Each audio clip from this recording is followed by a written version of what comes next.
قل هل يستوي الذين يعلمون والذين لا يعلمون إنما يتذكر أولو الألباب.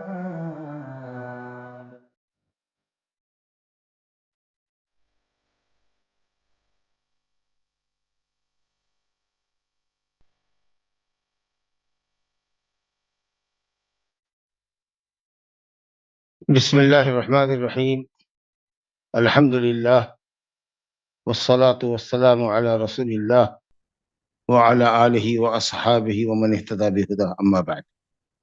علامہ ابن عثیمین رحمۃ اللہ علیہ ان یگانہ روزگار ہستیوں میں سے ایک ہیں جن سے دنیا کے مشرق و مغرب میں بسنے والے طلباء اور علماء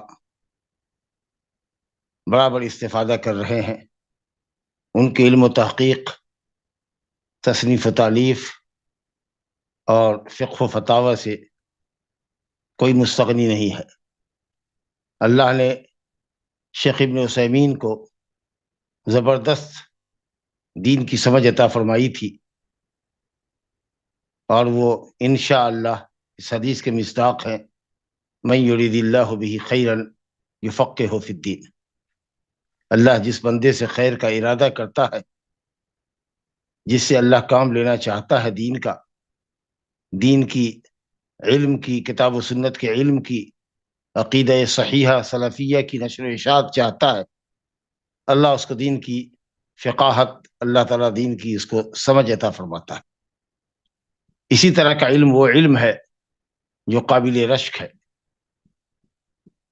لا حسد الا فی اثنین، رجل آتاہ اللہ الحکمہ یا رجل آتاہ اللہ الکتاب، یعنی علم الکتاب والسنہ، فهو يعمل به وهو يتعلم، رجل آتاہ اللہ الحکمہ فهو يعلمها ويقضي بها۔ اللہ تعالیٰ کتاب و سنت کا جس شخص کو علم عطا فرمائے کہ وہ اس پر عمل کرے، اس کے مطابق لوگوں کو دین کی طرف بلائے، لوگوں کے درمیان کتاب و سنت سے فیصلے کرے، اس عالم کی ذات ایسی ہوتی ہے جو دوسروں کے لیے قابل رشک ہوتی ہے۔ اور دوسرا وہ شخص جس کو اللہ تعالیٰ مال دے اور اللہ اپنے راستے میں خرچ کرنے کی توفیق عطا فرمائے۔ بہرحال فقیہ العصر، الامام المحقق، الفقیہ المفسر، الاصولی، الشیخ محمد بن صالح ابن محمد بن سلیمان بن عبد الرحمن الوہیبی التمیمی رحمۃ اللہ علیہ، جن کو دنیا مختصر طور پر ابن عثیمین کے نام سے جانتی ہے، 27 رمضان المبارک، 27ویں کی شب رمضان المبارک، 27ویں کی شب لیلۃ القدر میں 1347 مطابق 8 مارچ 1929 میں شہر عنیزہ کے اندر، جو قسیم کا ایک شہر ہے، منصہ شہود پر جلوہ افروز ہوئے۔ علمی گھرانوں میں جیسا کہ عادت ہے، ابتدائی تعلیم مکتب میں دلائی جاتی ہے۔ خاندان کے بڑے بزرگ اگر کوئی پڑھے لکھے ہیں، ذی علم ہیں، دادیال میں یا نانیال میں، تو ان کے پاس بچوں کو بیٹھایا جاتا ہے۔ اسی طریقہ سے شیخ محمد بن صالح ابن عثیمین کو مکتب میں اور دادیال نانیال کے بزرگوں کے سامنے بیٹھایا گیا، اور 14 سال کی عمر ہوتے ہوتے مکتب کی تعلیم سے اور قرآن مجید کے حفظ سے فارغ ہو گئے۔ پھر اس کے بعد انہوں نے عنیزہ میں ہی علامہ ناصر الدین، علامہ عبد الرحمن بن ناصر السعدی رحمۃ اللہ علیہ، جو بڑے زبردست فقیہ اور عالم گزرے ہیں، ان کے یہاں طلب علم کے لیے والد نے بھیج دیا۔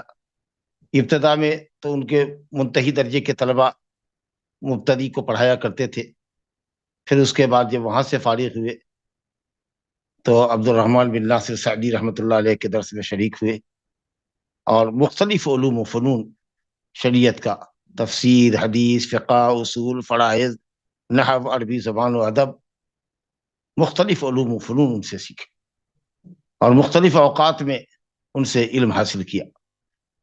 سب سے زیادہ شیخ ابن عثیمین رحمۃ اللہ علیہ اپنے استاد شیخ عبد الرحمن السعدی کی صحبت سے، ان کے علم سے متاثر ہوئے.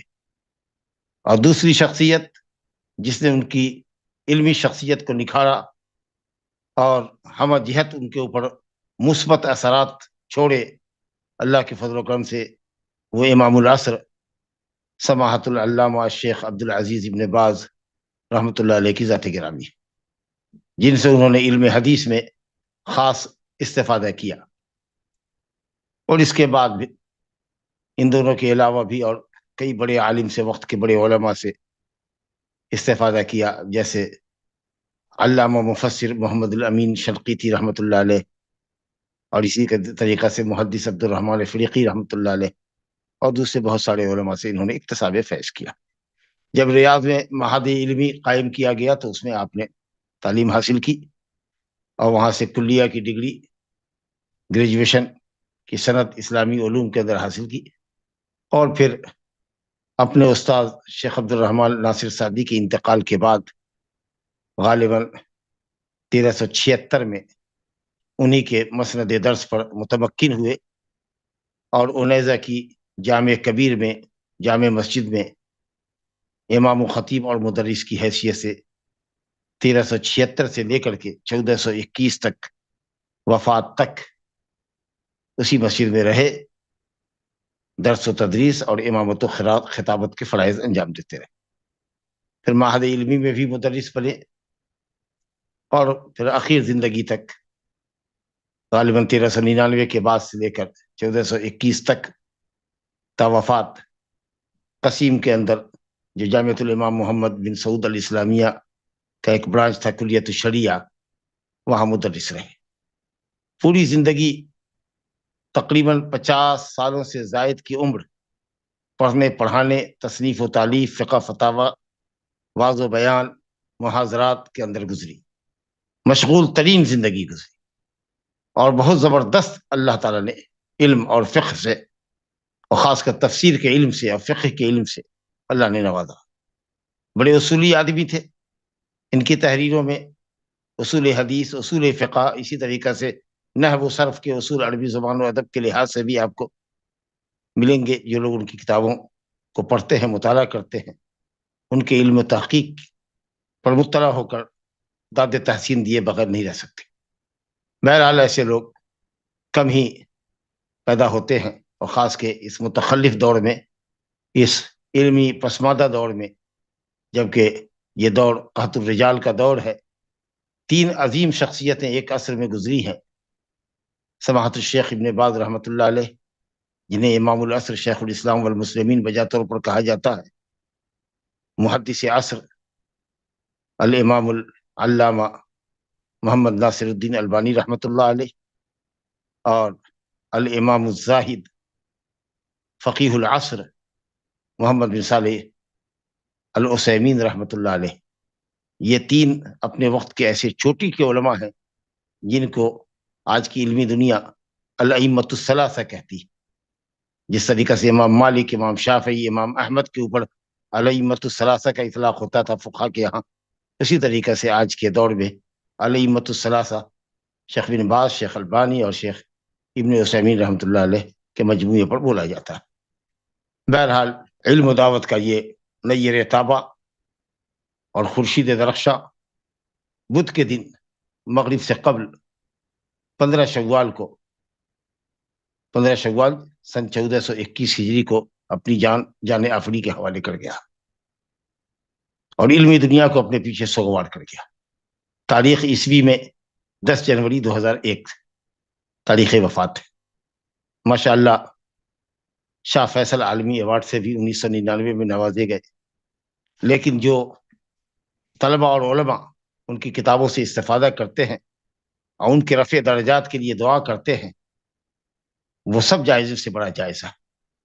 اللہ رب العالمین ان کے قبر کو نور سے بھرے، ان کی قبر کو جنت کی خوشبو سے معطر فرمائے، اور ان کو اللہ تعالیٰ اعلی لین میں علماء عاملین کے ساتھ، صلحاء کے ساتھ اللہ تعالیٰ ان کا حشر و نشر فرمائے. جمعرات کے دن عصر کی نماز کے بعد 16 شوال کو کعبۃ اللہ میں، مسجد حرام میں ان کا جنازہ حیدرانہ پڑھا گیا، اور پھر جمعہ کے دن مملکت کی تمام مساجد میں جنازہ غائبانہ کا اہتمام کیا گیا، جیسا کہ حنابلہ کے یہاں جنازہ غائبانہ اس طرح کے بڑے عالم کے لیے جن کی عظیم خدمات ہو، مشروعیت کے یہ لوگ قائل ہیں، اس لیے وہاں وہ پڑھا گیا۔ اللہ تعالیٰ رحم اللہ الشیخ رحمۃ الابرار واسکنہ فسیح الجنات ومن علیہ بمغفرتہ ورضوانہ وجزاہ عما قدم للاسلام والمسلمین خیرا۔ اللہ تعالیٰ اسلام اور مسلمانوں کی طرف سے ان کو جزائے خیر عطا فرمائے۔ اب جو کتاب ہمارے سامنے ہے ان کی، جو خود نوشت کتاب ہے، جس کو انہوں نے اپنے قلم سے لکھا ہے، وہ کتاب ہے القواعد المثلیٰ۔ معدود چند کتابیں علامہ نے اپنے ہاتھ سے تحریر کی، باقی جتنی کتابیں ہیں جو اس وقت میرے خیال سے 150 سے زائد مطبوعات ہو گئی ہیں، وہ سب علامہ کے دروس ہیں، جن کو ان کے باہمت تلامذہ نے اور شاگردوں نے ریکارڈ کیا، اور اللہ تعالیٰ نے اس قدر زبان و ادب پر قدرت عطا کی تھی کہ بالکل ایسا لگتا ہے کہ جیسے کوئی مرتب تحریر ہو جو ان کی زبان سے نکل رہی ہے، کہ بس کیسٹ سے نقل کیا اور تھوڑا سا ایڈٹ ہلکا پھلکا کرنے کی نوبت آئی، اور اس کے بعد اس کو پریس کے حوالے کر دیا۔ بلا کی زباندانی اور انتہائی فصاحت و بلاغت اور مافی ضمیر کو انتہائی عمدہ طریقے پر ادا کرنے کی جو مہارت اللہ تعالیٰ نے شیخ بن باز رحمۃ اللہ علیہ کو، شیخ ابن عثیمین کو عطا فرمایا تھا، وہ کم ہی لوگوں کا نصیبہ ہے۔ تو اس طریقے سے یہ کہ لجنہ علمیہ قائم ہے مؤسسۃ الشیخ ابن عثیمین کے اندر، وہ ان کے تمام دروس کو کیسٹ سے الگ کر رہی ہے، اور کتابوں کے سلسلہ چھپنے کا سلسلہ جاری ہے، اور وہ مطبوعات کا سلسلہ میں سمجھتا ہوں کہ 150 سے زائد ہو گیا ہے۔ فللہ الحمد والمنہ۔ یہ جو کتاب انہوں نے اپنے ہاتھ سے لکھی ہے، اس میں سے ایک کتاب جیسا کہ میں نے کہا، یہ القواعد المثلیٰ فی شرح صفات اللہ تعالی و اسمائہ الحسنی۔ قواعد مثلیٰ، اللہ تعالیٰ کے نہایت ہی عمدہ، نہایت ہی اہم قواعد جو اللہ تعالیٰ کی صفات اور اس کے اسماء حسنہ پر دلالت کرنے والے ہیں، ان کو انہوں نے کتابی شکل میں لکھا ہے۔ میرے خیال سے 48 صفحے کا ان کی ڈائری تھی، جو ایک رسالے کی شکل میں چھپی، اور خود علامہ نے اور دوسرے کئی لوگوں نے اس مختصر کتاب کی شرح کی، اور بڑے بڑے وقت کے علماء نے، شیخ امان علی جامی، اللہ اکبر، بڑے عالم تھے، اور اسی طریقے سے عبد الرحمن البراق، اسی طریقے سے دکتور شیخ عبد الرزاق البدر، اور بھی دوسرے نہ جانے کتنے علماء نے، دکتور عبدالسلام شعیر وغیرہ نے اس کتاب کی شرح کی ہے، اور اس کو طلبہ سے شیئر کیا، طلبہ کو پڑھایا، اس کتاب کی تدریس فرمائی۔ تو اس طریقے سے یہ کتاب طلبہ میں، علماء میں بڑی متداول اور بڑی مشہور ہے۔ الحمدللہ ہم خوش نصیب ہیں کہ ہمیں ان کی یہ کتاب پڑھنے کا، اور اسماء اللہ اور صفات اللہ کے اندر کے بنیادی قواعد جس پر کتاب و سنت دلالت کرتے ہیں، اور جو مختلف اسلامی کتب کے اندر بدائع الفوائد جو علامہ ابن القیم رحمۃ اللہ علیہ کی کتاب ہے، اسی طریقے سے شیخ الاسلام ابن تیمیہ کی تالیفات کے اندر، اور اسی طریقے سے خود ان کے استاد شیخ عبد الرحمن بن ناصر السعدی نے جو اسلامی اصول تقریباً 1000 اسلامی قواعد کا ذکر کیا ہے مختلف علوم و فنون میں، ان تمام چیزوں سے استفادہ کر کے علامہ نے ایک جگہ اسماء اور صفات کے قواعد، بنیادی قواعد کو، انتہائی عمدہ ترین قواعد کو ایک کتاب میں جمع کیا ہے۔ اس طرح کی تصنیف اور تالیف کم ہی ملتی ہے۔ باقی رہا کہ جستہ کی تفصیلات تو بہت سی کتابوں میں پھیلی ہوئی ہے، لیکن ایک کتاب انہوں نے بڑی جامعیت کے ساتھ لکھی، اور یہی وجہ ہے کہ طلبہ اور علماء کے درمیان بہت مشہوری۔ ویسے تو ہر کتاب ماشاءاللہ بازار میں آتے ہی لوگوں کی توجہ اپنی طرف کھینچ لیتی ہے، یہی خوبی اللہ تعالیٰ نے، یہی کمال اور یہی مقبولیت اللہ نے شیخ البانی رحمۃ اللہ علیہ کو بھی عطا فرمائی تھی۔ اپنے جو مخالف تھے وہ بھی بے صبری سے علامہ البانی رحمۃ اللہ علیہ کی تالیفات کا انتظار کیا کرتے تھے، اور بازار میں سب سے پہلے اگر کوئی کتاب ختم ہوتی تو شیخ علامہ ناصر الدین البانی رحمۃ اللہ علیہ کی تالیفات ہوا کرتی تھی۔ بہرحال ہمارے سامنے یہ کتاب ہے، اور ہم اس کے پریفیس کو پڑھیں گے جو مقدمہ مؤلف نے لکھا ہے، اور اسی کے اوپر علامہ سماحت الشیخ العلامہ امام العصر عبدالعزیز بن عبداللہ بن باز رحمۃ اللہ علیہ نے ایک انٹروڈکشن لکھا ہے، جس کے اندر وہ لکھتے ہیں کہ میں اس بیش قیمتی کتاب پر مطلع ہوا، اور اس کو شروع سے لے کر آخر تک میں نے سنا، کیونکہ شیخ تو نابینا تھے، پڑھ نہیں سکتے تھے، کوئی قاری ہی ان کو پڑھ کے سناتا تھا، تمام چیزیں ان کو سنائی جاتی تھی اور وہ املا کراتے تھے. تو انہوں نے کہا کہ صاحب میں نے اول سے آخر تک اس کتاب کو سنا ہے، اور میں نے اس کو عظیم کتاب اسماء اللہ اور صفات اللہ، اللہ کے ناموں اور صفتوں کے باب میں عقیدہ اہل سنت والجماعت اور عقیدہ سلف صالحین کے مطابق میں نے اس کتاب کو ایک عظیم کتاب پایا ہے. یہ کتاب اسماء و صفات کے باب میں بڑے عظیم قواعد اور متنوع فوائد کے اوپر مشتمل ہے. اور اس کے بعد انہوں نے کئی دعائیہ کلمات کہے ہیں. تو اس طریقہ سے یہ کتاب لوگوں کے سامنے ہے، اب ہمارے پاس بھی ہے، اور آج ہم پہلا درس لے رہے ہیں اس کتاب کا. اللہ تعالیٰ اس کے فہم کو آسان کرے ہمارے لیے، اور اللہ تعالیٰ اپنے ناموں کی، اپنی صفات کی معرفت عطا کرے، جس معرفت کے بغیر اللہ تعالیٰ کی محبت، اس کی تعظیم ہمارے دل میں پیدا نہیں ہو سکتی، اور اطاعت الہی کی لذت ہمیں حاصل نہیں ہو سکتی.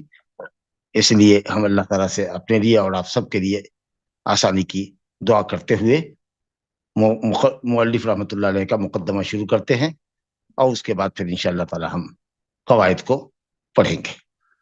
شیخ ابن عثیمین رحمۃ اللہ علیہ کتاب کا مقدمہ شروع کرتے ہوئے لکھتے ہیں: بسم اللہ الرحمن الرحیم، الحمد للہ نحمدہ ونستعینہ ونستغفرہ ونتوب الیہ. بسم اللہ الرحمن الرحیم، اللہ ہی کے نام سے میں تعریف شروع کرتا ہوں، میں کتاب تحریر کرنا شروع کرتا ہوں، جو بڑا مہربان اور نہایت رحم والا ہے. اس میں بسم اللہ جار مجرور مقدم کیا گیا ہے فعل کے اوپر، جو حصر کا فائدہ دیتا ہے، اور اللہ کا نام مقدم کیا گیا ہے تبرک کے لیے، تیمن کے لیے، برکت حاصل کرنے کے لیے. اور جیسا کہ ہم جانتے ہیں کہ اللہ علم لذات الرب تبارک و تعالی، اللہ رب العالمین کی ذات کا علم ہے، نام ہے، جو کسی دوسرے کے لیے استعمال نہیں کیا جا سکتا، اور اس کے بعد ہی دوسرے تمام نام آتے ہیں. اللہ کے نام پر کوئی دوسرا نام یا صفت مقدم نہیں کی جا سکتی. تو بسم اللہ الرحمن الرحیم، یہ دونوں بھی رحمان اور رحیم مبالغہ کا صیغہ ہے. ایک الرحمن اللہ تعالیٰ کی ذاتی رحمت ہے کہ وہ انتہائی مہربان ہے، اس کی ذات سراپا مہربان ہے، اور وہ رحیم ہے اپنے افعال کے اعتبار سے کہ وہ اپنے بندے میں سے جس پر چاہتا ہے، جس طرح کی رحمت چاہتا ہے اتارتا. اس کے بعد انہوں نے کہا الحمدللہ، تمام تعریف، تمام حمد، تمام صفت کمال، حمد کہتے ہیں صفت کمال بیان کرنے، تمام صفت کمال جو محبت اور تعظیم کے ساتھ بیان کی جائے وہ اللہ رب العالمین کے لیے لائق اور سزاوار ہے. اللہ ہی اس کا مستحق ہے، اور تمام تر تعریفات اللہ ہی کے لیے خاص ہے. للہ میں لام جو ہے وہ اختصاص کا ہے اور استحقاق کا ہے. اللہ ہی تمام تعریف کا، حمد کا مستحق ہے، اور تمام حمد اللہ ہی کے لیے خاص ہے، کیونکہ اسی کی ذات سراپا با کمال ہے، اور ہر طرح کے عیب اور نقص سے مکمل پاک ہے.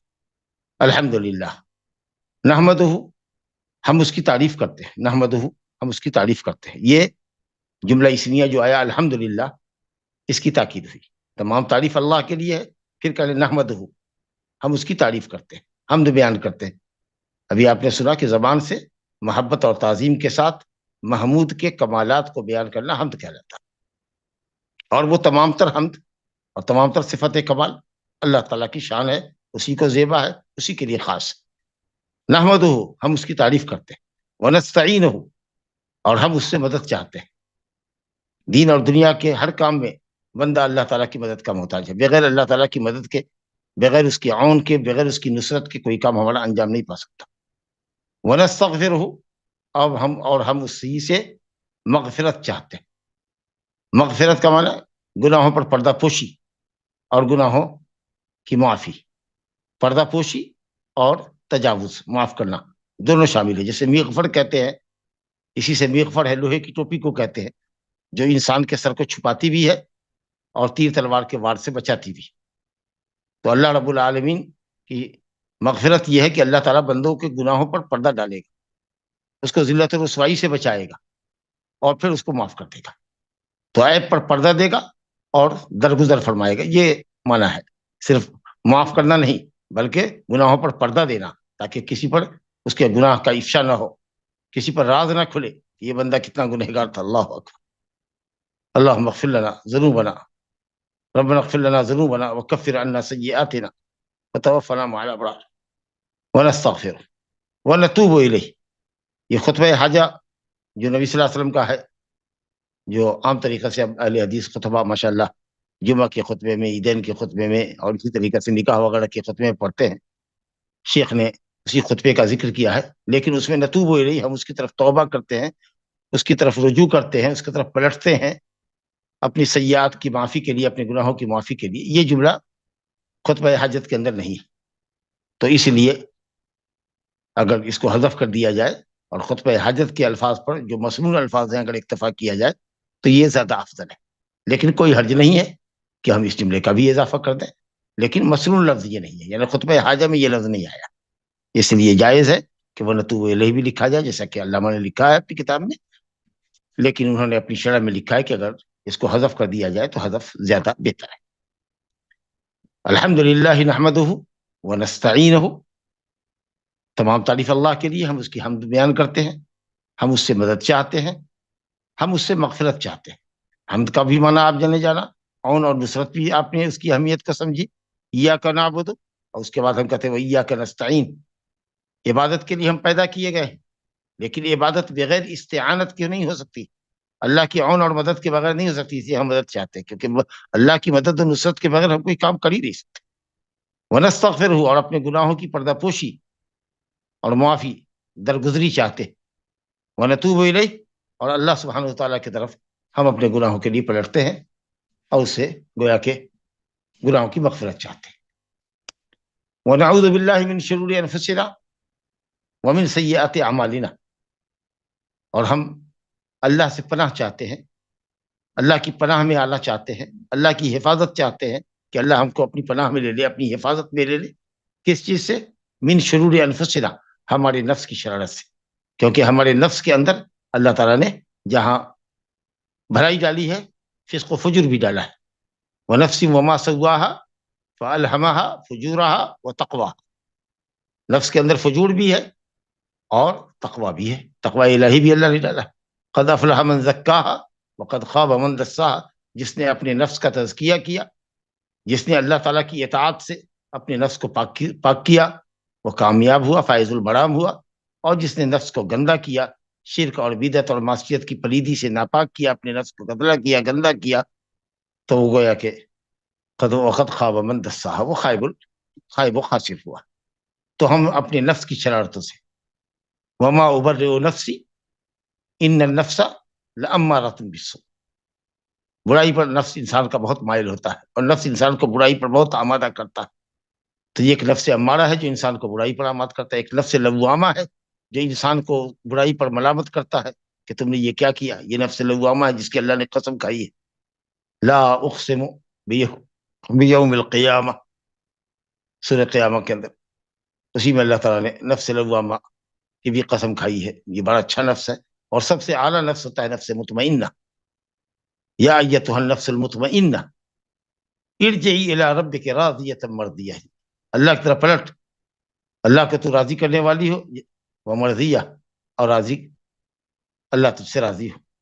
فادخلی فی عبادی وادخلی جنتی، میرے اچھے نیک بندوں میں داخل ہو جاؤ، میری جنت میں داخل ہو جاؤ. اللہم انا نسألک نفسا مطمئنہ تؤمن بلقائک وترضى بعطائک. اللہ تعالی ہم سب کو نفس مطمئنہ عطا فرمائے، اور اگر باقتضاء بشریت ہم سے کبھی گناہ ہو تو اللہ تعالی ہمارے نفس کو نفس لوامہ بنا دے تاکہ ہم اپنے گناہوں سے اپنے نفس کو ملامت کریں اور اللہ رب العالمین کی طرف رجوع ہوں اور سچی توبہ کریں. من شرور انفسنا وسیئات ومن سیئات اعمالنا، اور اپنے برے اعمال کی برائی سے، یعنی بدعملیوں سے جس کے نتائج بھیانک ہوتے ہیں. ظہر الفساد فی البر والبحر بما کسبت ایدی الناس، خشکی اور تری میں جو فساد آپ دیکھ رہے ہیں وہ سب انسان کے برے اعمال کا نتیجہ ہے. تو جو فسق و فجور کی گرم بازاری آپ دیکھ رہے ہیں، جو عذاب کا جو ایک لامتناہی سلسلہ دیکھ رہے ہیں آپ، وہ سب در حقیقت انسان کی بدعقیدگی اور بدعملی کا نتیجہ ہے. اور یہ سب ہمارے بعض گناہوں کی سزا ہے. لیذیقہم بعض الذی عملوا، بعض گناہوں کی سزا ہے، لعلہم یرجعون، تاکہ بندے اللہ کی طرف پلٹیں. ورنہ اگر اللہ رب العالمین گناہوں کی پکڑ کرنا شروع کر دے تو زمین پر ایک رینگنے والی مخلوق کو نہ چھوڑے۔ یہ معصیت کیا ہے؟ یہ گناہ ہو، یہ معصیت اور گناہ یہ جو ہے وہ کہا گیا ہے کہ المعصیہ برید الکفر، المعاصی برید الکفر۔ انسان گناہ کرتے کرتے، چھوٹے گناہ کرتے کرتے بڑے گناہ پر جری ہو جاتا ہے، اور بڑا گناہ کرتے کرتے انسان کفر پہ جری ہو جاتا ہے۔ نعوذ باللہ من شرور انفسنا، اپنے نفس کی شرارتوں سے اور اپنے اعمال کی برائی سے اور اس کے انجام بد سے اللہ کی پناہ چاہتا ہوں، اللہ کی حفاظت چاہتا ہوں۔ من یہدہ اللہ فلا مضل لہ ومن یضلل فلا ہادی لہ، جس کو اللہ ہدایت دے اس کو کوئی گمراہ نہیں کر سکتا۔ جس کے مقدر میں اللہ نے ہدایت لکھی ہے وہ انشاءاللہ ہدایت پر قائم رہے گا، اور ہدایت کے اوپر ہی، توحید پر ہی وہ اس کا خاتمہ ہوگا۔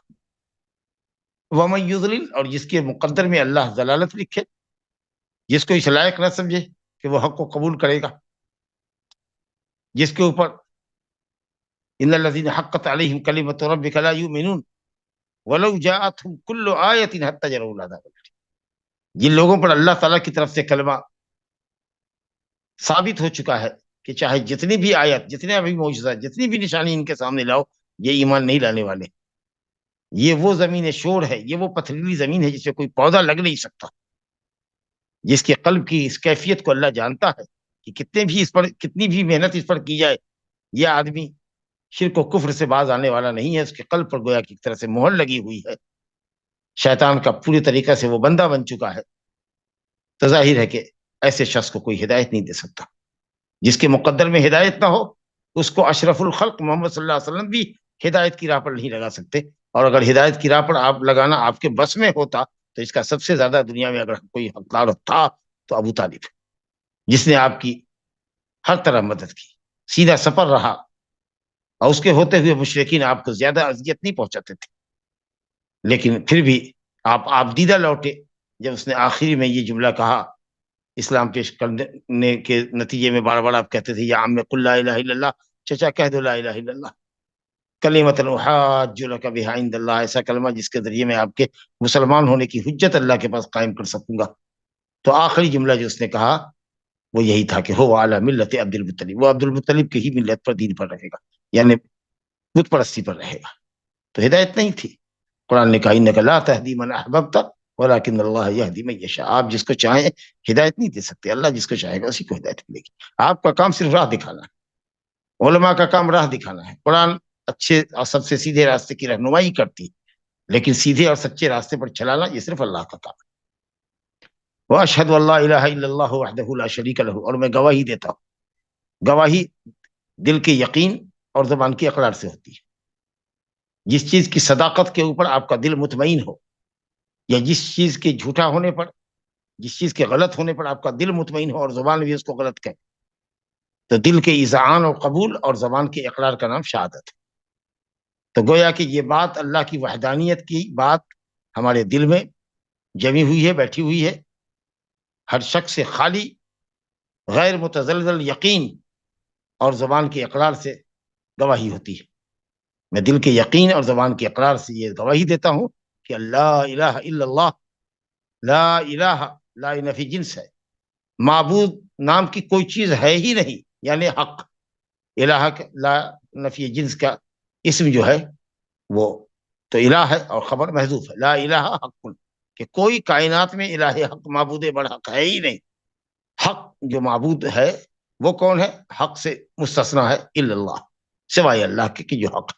قرآن نے جیسا کہا ذالک بان اللہ هو الحق وان ما يدعون من دونه هو الباطل، یاد رکھو اللہ ہی الہ حق ہے، اس کے علاوہ جس کو بھی دنیا والے پکارتے ہیں وہ معبود باطل ہے۔ لا الہ نفی کا جملہ ہے، پہلے تمام معبودوں کی نفی کر دو، اور اس کے بعد معبود حقیقی صرف ایک اللہ ہے، اس کو ثابت کرو۔ تو نفی اور اثبات، پہلے نفی کرو اس کے بعد اثبات۔ لا اور الا کے ذریعے حصر ہوتا ہے، کوئی معبود نہیں ہے، تمام معبود کی پہلے نفی کرو اور اس کے بعد الہ حق اللہ سبحانہ تعالیٰ کا اقرار کرو۔ نفی اور اثبات یہ دو جز ہے، دو رکن ہے کلمے کے۔ کوئی صرف لا الہ بولے توحید نہیں ہے، کوئی صرف الا اللہ، الا اللہ، الا اللہ کی ضرب لگاتا رہے توحید نہیں۔ لا الہ الا اللہ یہ توحید کا کلمہ۔ اب اسی کی تاکید ہے وحدہ لا شریک لہ، وہ اکیلا ہے، اس کا کوئی شریک نہیں. یہ وحدہ کس کی تاکید ہے؟ الا اللہ کی. اللہ شریک لہ کس کی تاکید ہے؟ لا الہ کی، کہ کوئی معبود نہیں، یعنی کوئی معبود اس کا شریک نہیں. تو جو معنی لا الہ دے رہا ہے وہ معنی لا شریک دے رہا ہے. اور الا اللہ محض صرف اللہ ہی بندگی کے لائق ہے، یعنی وہ اکیلا ہے. یہ وحدہ الا اللہ کی یعنی اس بات کی تاکید کر رہا ہے. اور لا شریک لہ نفی کا جملہ ہے، وہ لا الہ کی تاکید کر رہا ہے. اسی طریقے سے آگے ہے وَأَشْهَدُ أَنَّ مُحَمَّدًا عَبْدُهُ وَرَسُولُهُ، اور میں گواہی دیتا ہوں، یہ پھر دل کے یقین اور زبان کے اقرار کا نام ہے شہادت، کہ محمد صلی اللہ علیہ وسلم اللہ کے بندے اور رسول. محمد اللہ کا، اللہ تعالیٰ نے نبی صلی اللہ علیہ وسلم کا 4 مرتبہ نام محمد قرآن مجید نے ذکر کیا ہے، اور 1 مرتبہ حضرت عیسیٰ علیہ السلام کی زبان پر 1 مرتبہ احمد ذکر کیا جو سورہ صف کے اندر ہے. محمد جس کی تعریف کی گئی ہو، اللہ نے تعریف کی ہو، اللہ کی مخلوق نے تعریف کی ہو، جو قابل تعریف ہے. لوگ اس مشرکین عداوت میں محمد نہیں کہتے تھے، مزمم کہتے تھے اور گالی دیتے تھے. تو کہتے تھے کہ وہ مزمم کو گالی دے رہے ہیں، جو قابل مذمت ہے. میں تو محمد ہوں، یہ گالی مجھے نہیں پڑ رہی. اللہ اکبر. تو یہ آپ کا 2 بڑا مشہور نام تھا، محمد اور احمد. محمد 4 مرتبہ قرآن مجید میں آیا ہے. وَأَشْهَدُ أَنَّ مُحَمَّدًا عَبْدُهُ وَرَسُولُهُ، محمد صلی اللہ علیہ وسلم اللہ کے بندہ ہے، یعنی اللہ تعالیٰ کی عبادت کرنے والے، متعبد للہ، اللہ کی عبادت کرنے والے. وہ معبود نہیں ہے. اللہ کی الوہیت اور عبادت کا کوئی حصہ نبی کو نہیں ملا ہے. معبود تو صرف اللہ ہے، لا الہ الا اللہ. بھلا محمد صلی اللہ علیہ وسلم یا کوئی دوسرا کوئی نبی کیسے معبود ہو سکتا ہے؟ اللہ کی عبادت میں شریک اس کا کیسے ہو سکتا ہے؟ تمام انبیاء کرام اسی توحید کو تو ثابت کرنے کے لیے تشریف لائے. تو محمد صلی اللہ علیہ وسلم اللہ کے بندہ ہے، معبود نہیں، محتاج ہیں، داتا نہیں ہے. وہ رسول ہو، اور اللہ کے رسول ہیں، اللہ کے بھیجے ہوئے، اللہ کے دین کے پھیلانے کے اوپر، لوگوں کو دین کی طرف بلانے پر مامور ہے. اللہ نے ان کو بھیجا ہے کس کی طرف؟ انس و جن کی طرف. تو رسول اللہ ہے. یہ عقیدہ جس کا اقرار کیا جا رہا ہے، یہ افراط اور تفرید کے درمیان کا عقیدہ ہے. کچھ لوگ تو محمد صلی اللہ علیہ وسلم کی ذات میں غلو کرتے ہیں، اللہ سبحانہ تعالیٰ کے صفات سے آپ کو متصف کرتے ہیں، داتا مشکل کشا آپ کو سمجھتے ہیں، عالم الغیب سمجھتے ہیں، نہ جانے کون کون سے کفریہ القاب و آداب سے آپ کو نوازتے ہیں. یہ جو غلو ہے اس کی نفی کر رہا ہے یہ لفظ عبد، کہ آپ عبد ہیں، معبود نہیں.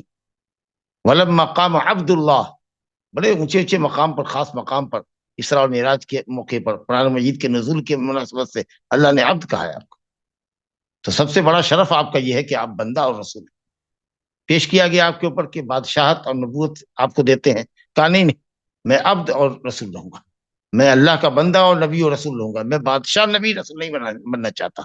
جیسا کہ حضرت داؤد اور حضرت سلیمان علیہ السلام کو اللہ نے خلیفہ بنایا تھا، حضرت سلیمان کو تو وہ حکومت عطا فرمائی جو دنیا میں کسی کو نہیں عطا فرمائی.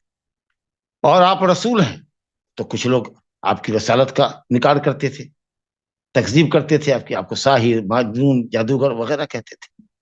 اور کچھ لوگ ہیں جو رسول تو مانتے ہیں، لیکن جب رسول کی بات ان کے اپنے پیروں سے، اپنے ان کے اماموں کے قول سے ٹکراتی ہے، تو پھر وہ بہت دائیں بائیں دیکھتے ہیں اور بڑی جسارت کے ساتھ، بڑی دیدہ دلیری آپ اس کو کہیے، بڑی دریدہ دہنی کہیے، بڑی بے شرمی سے نبی صلی اللہ علیہ وسلم کے قول کی تعویل کر دیتے ہیں، اپنے پیر کے، اپنے امام کے، اپنے مرشد کے قول کو بچا لے جاتے ہیں. تو جب وہ آپ رسول ہیں تو پھر آپ کا اتباع واجب ہے.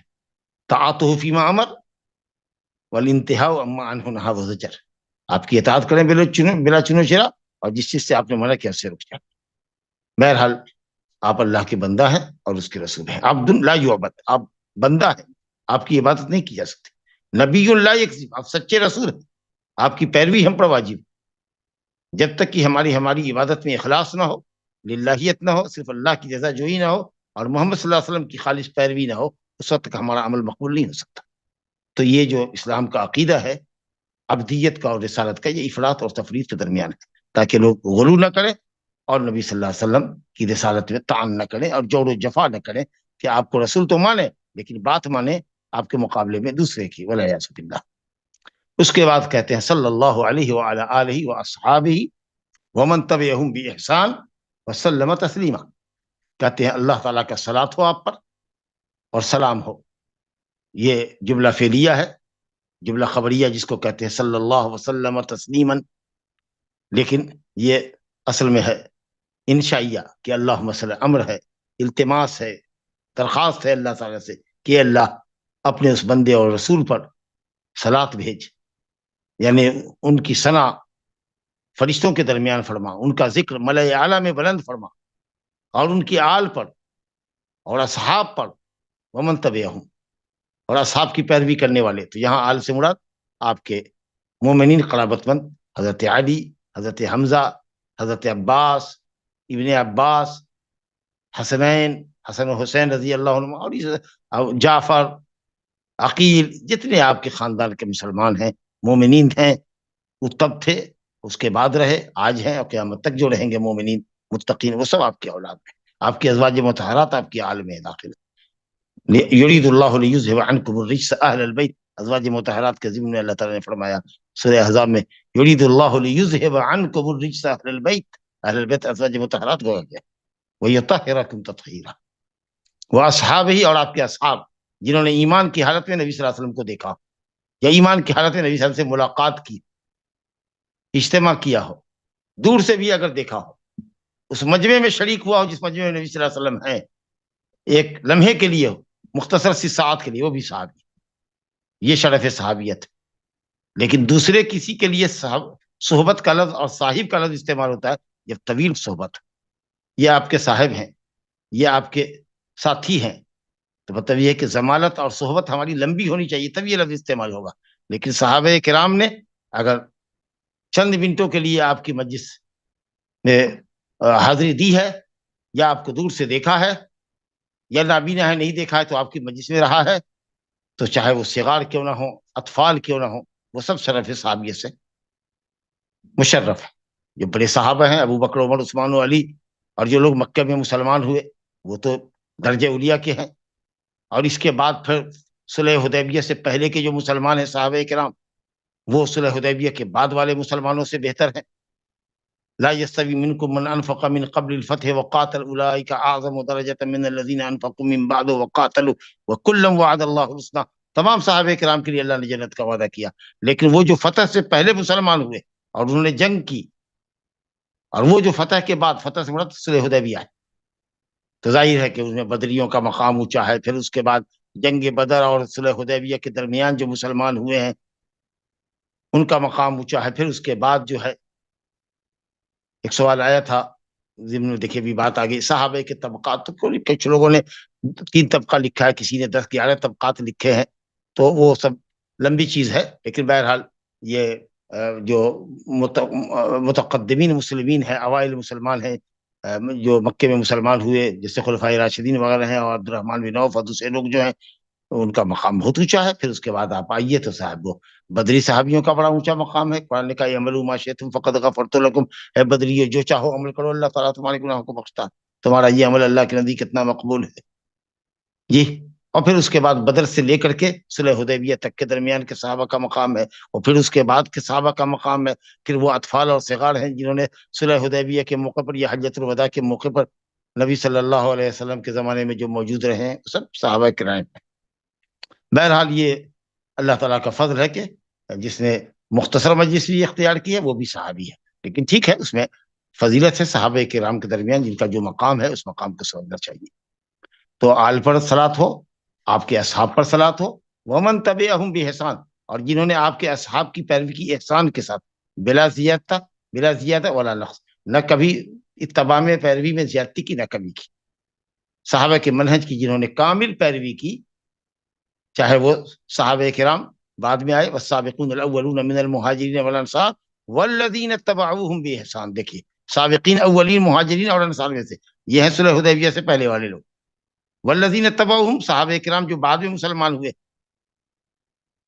اور آپ پر ایمان لائے وہ، اور پھر اس کے بعد جو تابعین آئے، پھر تابعین کے بھی بڑے طبقات ہیں، کئی طبقات ہیں، ان میں کبار تابعین ہیں، وساط تابعین ہیں، اوساط تابعین ہیں، اور صغار تابعین ہیں، اور پھر اسی طریقہ سے جو بھی ہیں آپ کے اتباع قیامت تک کے لیے، جعلنی اللہ وإیاکم من اتباع اصحاب النبی صلی اللہ علیہ وسلم، اللہ تعالی ہم سب کو نبی صلی اللہ علیہ وسلم کے اور آپ کے اصحاب کرام کا سچے پیروکار بنائے۔ تو جن لوگوں نے بھلائی کے ساتھ، احسان کے ساتھ، پختگی کے ساتھ، بلا کسی زیادتی اور کمی کے صحابہ کرام کے منہج پر ان کی پیروی کی، ان لوگوں پر اللہ تعالیٰ کا صلاۃ ہو، وسلم تسلیما، اور سلام ہو، خوب خوب سلام تسلیما۔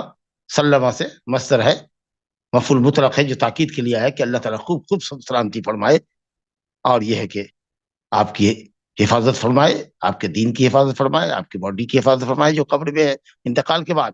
زندگی میں تو خیر سلامتی کا بہت مفہوم تھا کہ ہر شر سے، ہر فتنے سے، ہر اذیت سے، ہر تکلیف سے بچائے۔ اب انتقال کے بعد اللہ تعالیٰ آپ کے جسم اطہر کی حفاظت فرمائے، آپ کے آپ کے آل کی حفاظت فرمائے، اس کے اندر یہ بھی رکھی ہر شر سے بچائے۔ اللہ تعالیٰ آپ کے دین کی حفاظت فرمائے، آپ کے مومنین متبعین کی بھی اللہ تعالیٰ حفاظت فرمائے۔ اس کے بعد یہ حمد و نعت جب ہو گیا تو اس کے بعد کہا وہ بعد ہو یا اما بعد ہو، حمد و صلات کے بعد۔ یہ طریقہ ہے، یہ قدیم طریقہ ہے کہ حمد و نعت کے بعد جب بات چینج ہوتی ہے تو پہلے جملے میں اور دوسرے جو بات کی عبارت ہے اس میں فصل لانے کے لیے اما بعد کا استعمال کرتے ہیں، اور اما کے بعد ہمیشہ فا ہوتا ہے۔ چنانچہ کہا فإن الایمان وبعد فإن الایمان باسماء اللہ وصفاتہ احد ارکان الایمان باللہ تعالی۔ کہتے ہیں اللہ تعالیٰ کے اسماء اور صفات، اللہ تعالیٰ کے ناموں اور اللہ تعالیٰ کی صفات، جو نام اور جو صفات اللہ تعالیٰ نے اپنے لیے ثابت کیے، اور جو نام اور جو صفت آپ کے رسول محمد صلی اللہ علیہ وسلم نے اللہ کے لیے ثابت کی، ان کو بلا تمثیل کے، بلا تشبیہ کے، اور بغیر تعویل اور تعطیل کے، بغیر انکار کیے ہوئے، قواعد کے اندر ساری چیزیں آئیں گی، ماننے کا نام اللہ تعالیٰ کے اسماء اور صفات پر ایمان لانا۔ لیس کمثلہ شیء وہو السمیع البصیر، اللہ تعالیٰ کے ناموں اور اس کی صفاتوں پر ایمان لانا ایمان باللہ کے ارکان میں سے ایک رکن ہے۔ ایمان باللہ جو ارکان ایمان یا اصول ایمان ستہ جو چھ ہیں، ایمان باللہ، ایمان بالملائکہ، ایمان بالکتب، ایمان بالرسل، ایمان بالیوم الآخر، ایمان بالقدر خیرہ و شرہ، چھ ارکان ہیں نا، اس کو چھ اصول بھی کہتے ہیں۔ تو اس میں پہلا اصل جو ہے، جو تمام اصل کے لیے اصل ہے، وہ ایمان باللہ ہے۔ تو ایمان باللہ کے اللہ نے لکھا ہے کہ چار رکن ہیں، چار کونے، کوئی ایک چیز اگر نہیں ہوگی ایمان باللہ صحیح نہیں ہوگا۔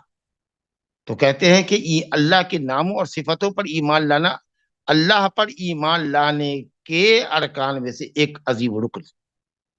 کہتے ہیں کہ ایمان کے چار ارکان ہیں۔ الایمان بوجود اللہ، اللہ کے وجود کا پر ایمان لانا کہ اللہ موجود ہے، ہمیشہ سے موجود ہے، کبھی عدم میں گیا ہی نہیں، لم یسبقہ عدم، الاول فلیس قبلہ شیء، کبھی وہ معدوم رہا ہی نہیں، ہمیشہ موجود رہا۔ تو اللہ کے وجود پر ایمان لانا۔ اس کے بعد کہتے ہیں والایمان بربوبیت، اللہ کی ربوبیت پر ایمان لانا کہ اللہ رب ہے، خالق ہے، مالک ہے، رازق ہے، مدبر کائنات ہے۔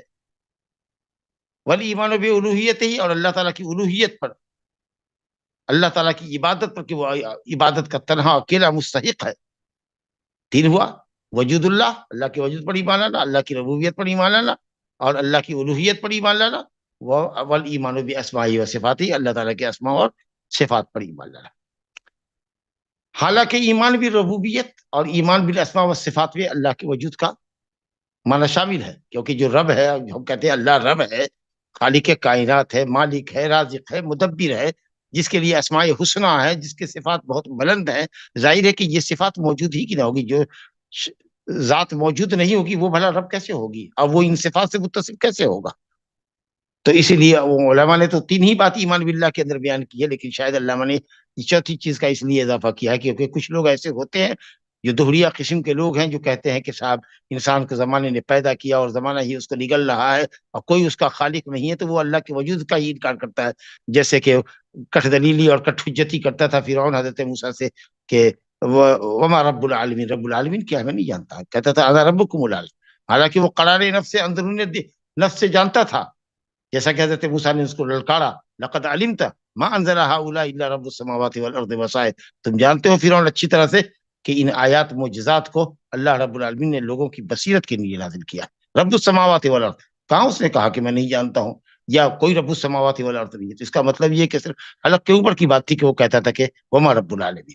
تو بہرحال تو کچھ لوگ ہیں جو اللہ کے وجود ہی کا انکار کرتے ہیں، جو دوہریہ ہیں، جو دہر کو ہی خالق مانتے ہیں اور اللہ تعالیٰ کے وجود کے منکر ہیں، جو ملحد ہیں، منکر ہیں، ان پر رد کرنے کے لیے وجود اللہ لائے اور ربوبیت تو آپ جانتے ہی ہیں، الوہیت بھی جانتے ہی ہیں کہ اللہ تعالیٰ اس کی ربوبیت میں، اس کے خلق میں، اس کے ملک میں یا ملک میں اور تدبیر میں اس کو ایک سمجھنا کہ اللہ ہی خالق مالک رازق مدبر ہے، ٹھیک ہے۔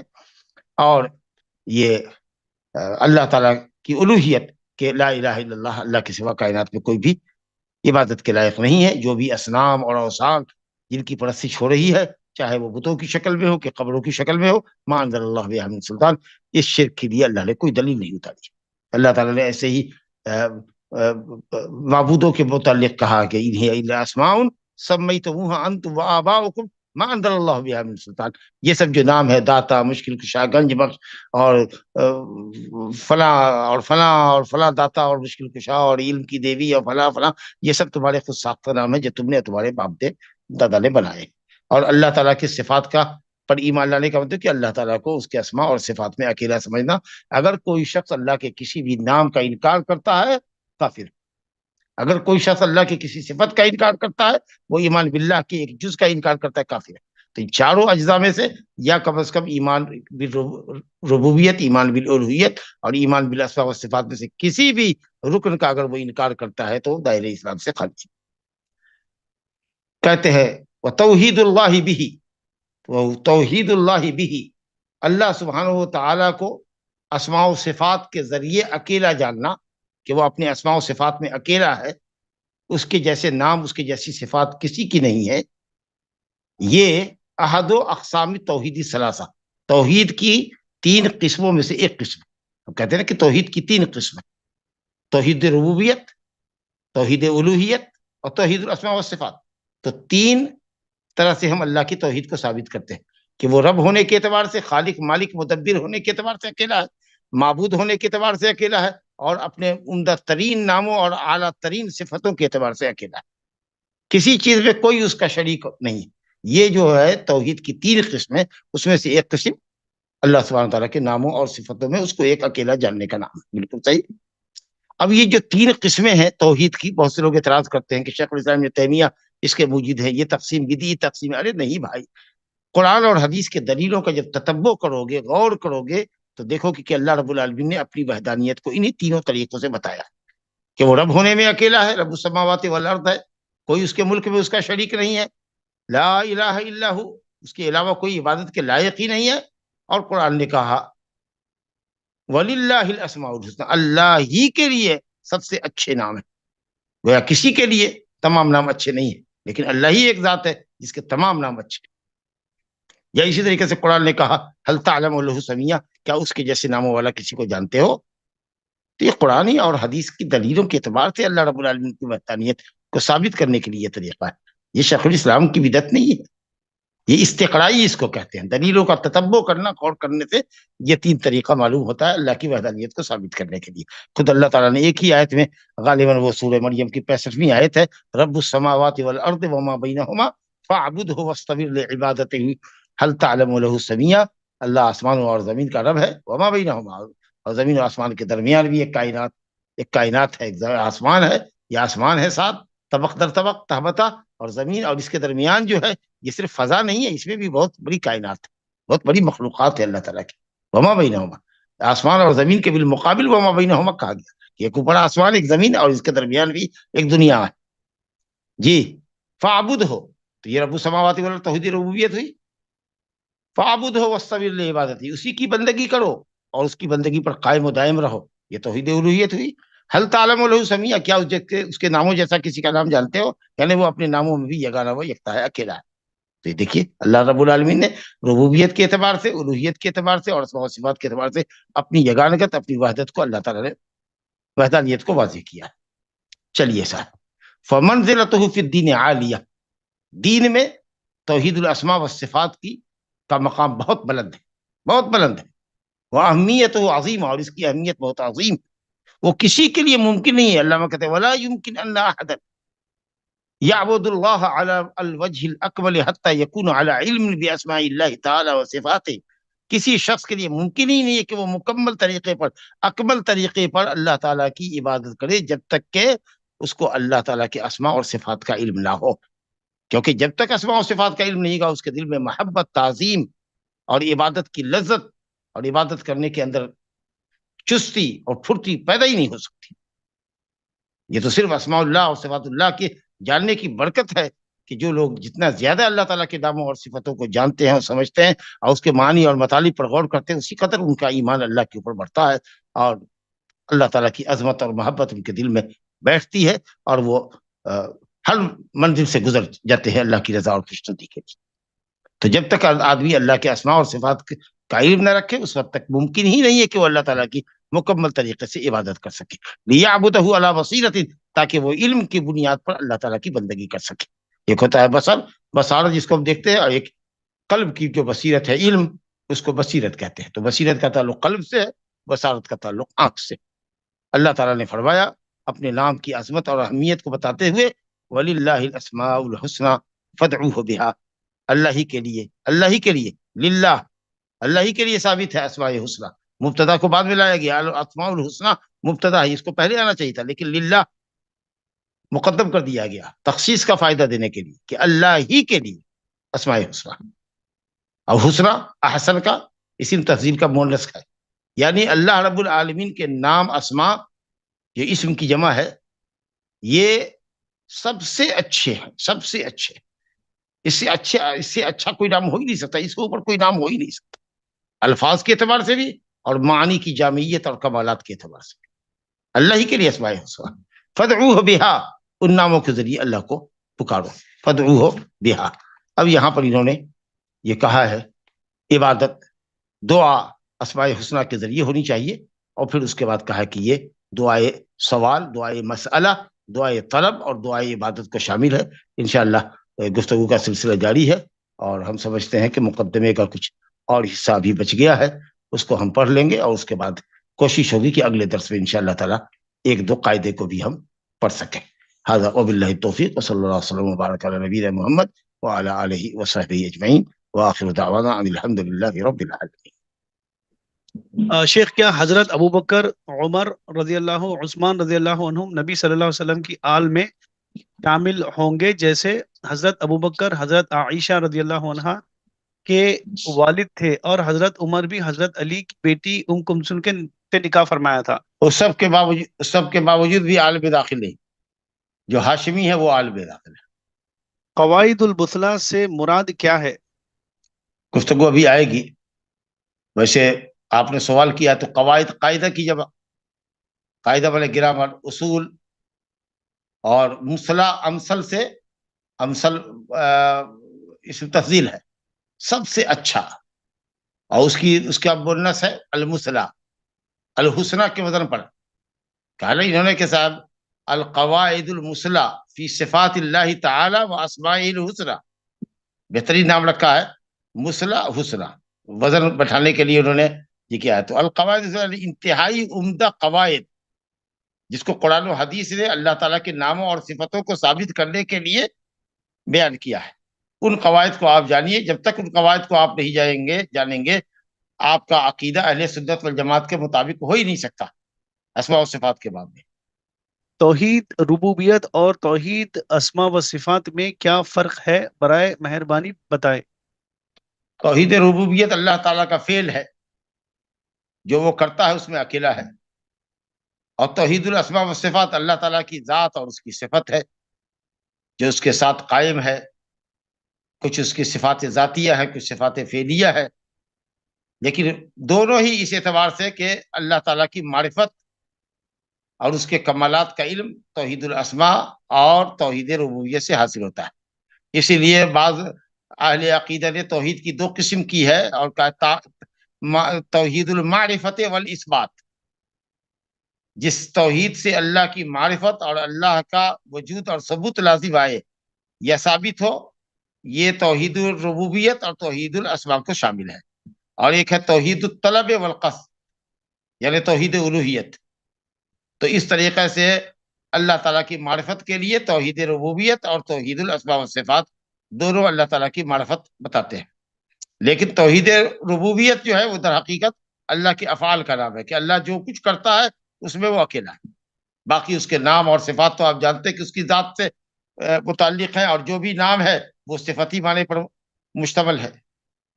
توحید الحاکمیہ پر اعتراض کرنے کی وجہ وہ کیا ہے؟ بالکل وہ گڑبڑ ہے. جب اللہ تعالیٰ کی ربوبیت اور اس کے اسماء و صفات کا ہمیں علم ہے اور جب اللہ کو ایک مانیں گے تو انشاءاللہ تعالیٰ ظاہر ہے کہ اسلامی حکومت ہوگی تو حاکمیت اللہ ہی کے لیے ہوگی. لیکن بغیر توحید ربوبیت، بغیر توحید الاسماء و صفات کے، بغیر اللہ رب العالمین کو اس کی عبادت میں اکیلا جانے ہوئے آپ توحید الحاکمیت کا پیش کرتے ہیں. یہ تو کہیں جملہ نہیں آیا ہے قرآن اور حدیث کے اندر. یہ سب یہ اصطلاحات، اضافی اصطلاحات ہے ان لوگوں کی طرف سے جو توحید، اصل توحید سے انحراف کرتے ہیں اور حاکمیت کی بنیاد کے اوپر اسلامی حکومت کے قیام اور اسلامی حکومت کے اوپر یا جو وہ جو خوارج ہے جو کہتے ہیں لا حاکم الا اللہ، لا قاضی الا اللہ، اللہ کے علاوہ کوئی قاضی نہیں، ہم کسی کو حاکم نہیں مانتے، کسی کو قاضی نہیں مانتے، لا حکم الا للہ. تو یہ سب بدعقیدگی ہے جس کی طرف اشارہ ہے. جل تو یہ توحید حاکمیت، توحید مطابعت، یہ سب کچھ نہیں ہے. توحید اللہ تعالیٰ کے لیے بندگی کو خالص کرنا اور مطابعت اللہ تعالیٰ کے لیے، اللہ کے نبی کے لیے پیروی کو خالص کرنا.